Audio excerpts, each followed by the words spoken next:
Ini adalah kisah yang akan mengubah pandanganmu tentang kekayaan. Betapa tragisnya seorang perempuan cantik rela menempuh jalan gelap pesugihan babi ngepet bersama suaminya. Semua itu demi harta, kekayaan, dan kehormatan yang selama ini mereka impikan. Malam itu, Kamto duduk bersila di dalam sebuah gua terpencil di lereng Gunung Kawi. Matanya terpejam, tubuhnya diam tak bergerak. Ia tengah menjalani pertapaan, mencari jalan menuju kekayaan yang selama ini hanya menjadi angan-angan. Tiba-tiba, udara di dalam gua berubah dingin. Suara bisikan halus berdesir, berputar di sekelilingnya, memecah keheningan. "Apa yang kau cari, manusia?" Suara itu datang entah dari mana, bergema dalam kegelapan gua. Kamto menelan ludah, jantungnya berdegup kencang, namun ia tetap teguh. "Aku ingin kaya," jawabnya dengan penuh keyakinan. "Aku ingin dihormati. Aku ingin hidup berkelimpahan." Tawa samar bergema, menyerupai desir angin malam yang dingin. "Kekayaan bisa kau dapatkan, tapi ada syaratnya." Suara itu mulai menyebutkan perjanjian yang harus dipenuhi. Dengan ambisi membara, Kamto tanpa ragu menerima persyaratan itu. Kamto dan istrinya, Yuyun, bukanlah pasangan yang malas. Sejak menikah, mereka berjuang keras untuk bertahan hidup. Kamto bekerja serabutan, kadang menjadi kuli bangunan, kadang membanting tulang di sawah orang lain. Namun, sekeras apapun ia berusaha, hasilnya tak pernah cukup mengangkat mereka dari jurang kemiskinan. Rumah mereka hanyalah sebuah gubuk reot di pinggiran desa. Saat hujan datang, atapnya bocor di sana-sini. Makan mereka seadanya, seringkali hanya nasi dengan garam. Bila beruntung, ada lauk sederhana untuk anak mereka yang masih bayi. Namun, yang paling menyakitkan bukanlah kemiskinan itu sendiri, melainkan hinaan dan cemoohan dari orang-orang sekitar. "Pantas saja miskin, kerjanya cuma jadi kuli," ejek seorang tetangga dengan nada meremehkan. "Istrimu cantik, tapi sayang suaminya miskin, kasihan sekali." Tawa sinis lainnya menyambut, mengiris hati Kamto. Tidak hanya dari orang luar, bahkan keluarga mereka pun tak segan memperlakukan Kamto dan Yuyun dengan hinaan yang sama. Setiap hinaan ibarat belati yang terus mengiris harga diri Kamto sedikit demi sedikit.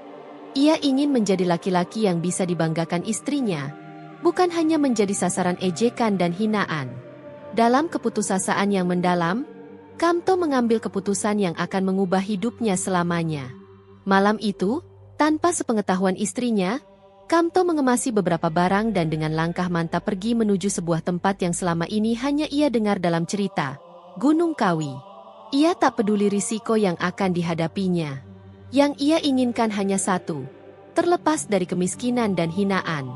Setelah menjalani pertapaan di Gua Gunung Kawi, Kamto pulang membawa ilmu yang selama ini ia dambakan. Kini, ia bukan lagi kuli miskin yang hina. Ia telah menjadi pemilik ilmu pesugihan babi ngepet, jalan pintas menuju kekayaan.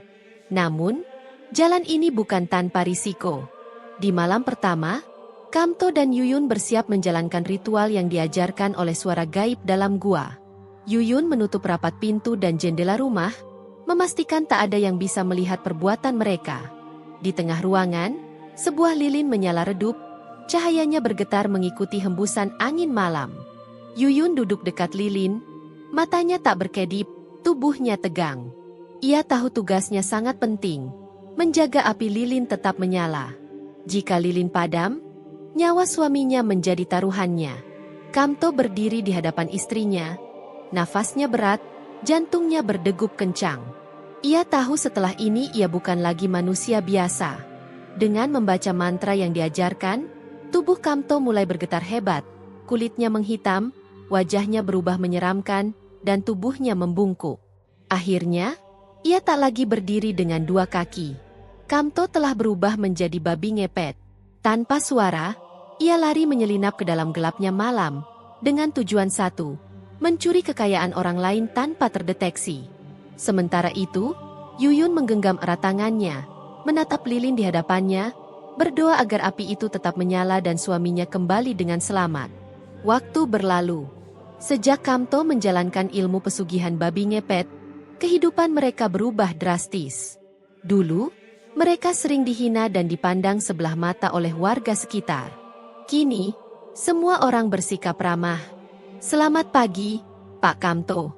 Mau ke kota lagi?" Sapa seorang tetangga dengan senyum lebar. "Istrimu makin cantik saja," ujar yang lain dengan nada kagum. Kamto memang cocok punya istri cantik dan sukses. Kamto hanya tersenyum dan membalas dengan anggukan santai. Tak ada yang tahu, di balik kesuksesan yang mereka pamerkan, tersimpan rahasia gelap yang rapat. Kepada semua orang, Kamto mengaku ia kini berdagang di kota. Alasan mengapa ia sering bepergian dan pulang membawa banyak uang.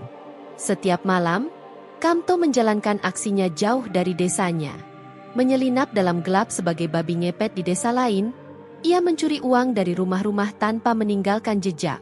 Sementara itu, Yuyun menikmati perubahan yang mulai terasa. Dulu, keluarganya sendiri sering merendahkannya hanya karena menikah dengan laki-laki miskin. Namun sekarang, mereka berlomba-lomba mencari muka. "Kapan-kapan mampir ke rumah." "Ya, sudah lama kita tak ngobrol," ujar salah satu saudara yang dulu sering mengejeknya. Tak ada yang tahu kebenarannya, tak ada yang curiga. Bagi mereka, Kamto hanyalah pria pekerja keras yang akhirnya sukses. Namun, di balik pujian dan penghormatan itu, ada satu pertanyaan yang mengusik hati Yuyun. Sampai kapan rahasia ini bisa mereka sembunyikan? Setahun berlalu sejak Kamto dan Yuyun menikmati kehidupan baru mereka. Rumah megah menggantikan gubuk reot yang dulu mereka tinggali. Harta berlimpah, pakaian selalu baru, dan makanan tak pernah kekurangan. Namun, kegelisahan menghantui Kamto. Malam itu, saat ia tertidur, suara bisikan terdengar di telinganya. "Hei, waktunya tiba, Kamto. Perjanjian ini harus dibayar." Kamto terbangun, tubuh gemetar, keringat dingin mengucur di dahinya. Ia tahu, ini bukan sekadar mimpi. Ini adalah pengingat bahwa pesugihan yang ia jalankan memiliki harga yang harus dibayar. Esok malam, suara itu datang lagi. Kali ini lebih jelas dan menakutkan. "Tumbal sudah ditentukan. Berikan anakmu, atau yang lain dari keluargamu." Jantung Kamto berdegup keras. Anak? Haruskah ia menumbalkan darah dagingnya sendiri? Tidak. Itu mustahil. Ia ingin kaya, tapi bukan dengan mengorbankan anaknya. Kini Kamto berada di persimpangan jalan. Jika ia menolak, sesuatu yang lebih buruk bisa terjadi. Tapi jika ia patuh, bagaimana ia bisa hidup dengan dosa sebesar itu? Yuyun, istrinya, tak tahu apa-apa. Ia tak menyadari bahwa di balik kekayaan mereka tersembunyi perjanjian mengerikan. Dengan ketakutan yang makin menghimpit, Kamto mulai mencari cara untuk terbebas. Ia mendengar cerita dari para tetua desa tentang sebuah tempat sakral, pantai selatan. Konon, di sana bersemayam kekuatan mistis yang tak tertandingi. Sang penguasa Laut Selatan, sosok yang dipercaya bisa menandingi kekuatan makhluk pesugihan manapun. Tanpa ragu, Kamto memutuskan pergi ke sana. Ia harus menemukan jalan keluar, lepas dari perjanjian terkutuk yang menyeretnya ke jurang dosa. Di tepi pantai selatan, Kamto berdiri memandang ombak yang bergulung menghantam karang. Angin laut berhembus kencang, membawa bisikan gaib samar di telinganya. Dengan hati penuh penyesalan, ia duduk bersila di atas pasir basah, menutup mata, dan mulai melantunkan doa. Seperti saat pertama kali bertapa di Gua Gunung Kawi, kini ia mencari kekuatan, bukan untuk harta, melainkan untuk melepaskan diri dari jerat pesugihan babi ngepet. Malam semakin larut. Angin kian kencang. Ombak makin ganas. Tiba-tiba udara menjadi sangat dingin. Aroma melati memenuhi ruang, disusul suara gemuruh dari tengah laut. Kamto membuka mata. Di hadapannya berdiri seorang wanita anggun dengan kebaya hijau, melayang di atas ombak. Wajahnya cantik. Sorot matanya tajam dan penuh wibawa. Kamto tahu, itu sosok siapa? Nyi Roro Kidul. "Berani sekali kau mengusik ketenanganku, Kamto." Suara lembut penuh kekuatan keluar dari bibir sang Ratu Laut Selatan. "Ampuni saya, Kanjeng Ratu. Saya datang bukan untuk mengusik, tapi memohon pertolongan," jawab Kamto dengan suara bergetar. Nyi Roro Kidul menatapnya dalam-dalam. Aku tahu siapa dirimu, Kamto. Aku tahu jalan yang telah kau tempuh dan dosa yang kau lakukan. Kini kau datang memohon kebebasan. Apakah kau benar-benar siap menerima akibatnya? Kamto mengangguk cepat. Saya menyesal, Kanjeng Ratu. Saya sadar harta bukanlah segalanya. Saya tak ingin mengorbankan anak saya. Tolong bebaskan saya dari perjanjian ini.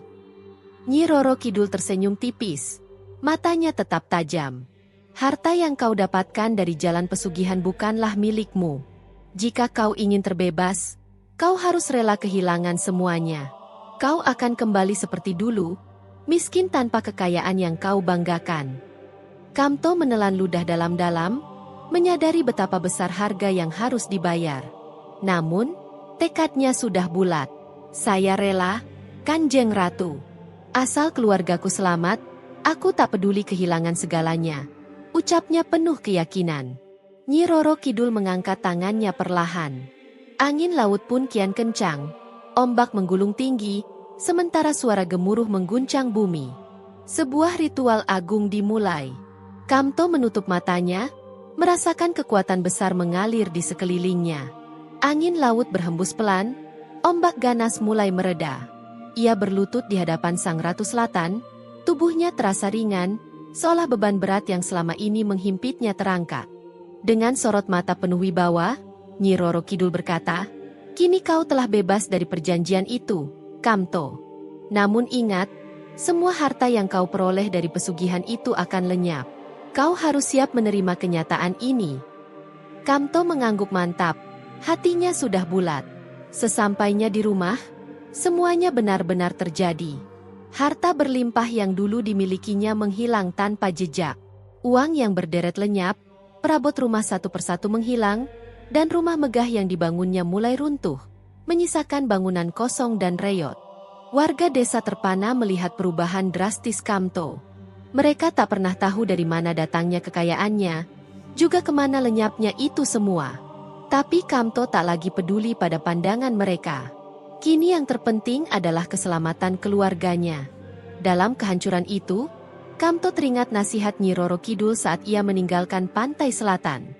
Jika kau ingin kehidupan yang lebih baik, berusahalah dengan jalan yang benar. Bekerjalah keras, berdoalah, dan dekatlah kepada Yang Maha Kuasa. Itulah cara sejati meraih keberkahan. Dengan sisa tenaga yang dimilikinya, Kamto kembali menjadi kuli di sawah seperti dulu. Meski berat, ia menjalani semuanya dengan ikhlas. Yuyun, istrinya, tetap setia mendampinginya, menerima keadaan tanpa keluh kesah. Beberapa waktu kemudian, Kamto mulai berani mencoba hal baru. Ia teringat masa ketika berkeliling desa saat pesugihan, tapi kini ia memilih cara yang halal. Dengan modal kecil hasil kerja kerasnya, Kamto mulai berdagang keliling desa. Awalnya, dagangannya hanya kebutuhan pokok dengan keuntungan kecil. Namun, berkat ketekunan dan keuletan, usahanya berkembang. Hari demi hari, kehidupannya bersama Yuyun dan anaknya mulai membaik. Rumah mereka kembali layak dihuni, dan yang terpenting, ketakutan yang dulu menghantui Kamto lenyap. Kini Kamto telah berubah. Ia lebih banyak beribadah, mendekatkan diri kepada Yang Maha Kuasa, dan berusaha dengan cara yang halal. Suatu sore, Kamto berdiri di depan rumah, menatap langit dengan senyum tipis. Ia menyesali kesalahan masa lalunya, namun bersyukur masih diberi kesempatan memperbaiki segalanya. Dulu aku memilih jalan yang salah, gumamnya pelan, tapi kini aku tahu, harta bukanlah segalanya. Yang terpenting adalah keberkahan dan ketenangan hati. Terima kasih telah mengikuti perjalanan Kamto dalam kisah ini. Jangan lupa untuk mendukung saluran ini dengan menekan tombol subscribe, like dan share video ini, agar semakin banyak orang yang bisa menikmati cerita-cerita menarik lainnya. Sampai jumpa di cerita berikutnya.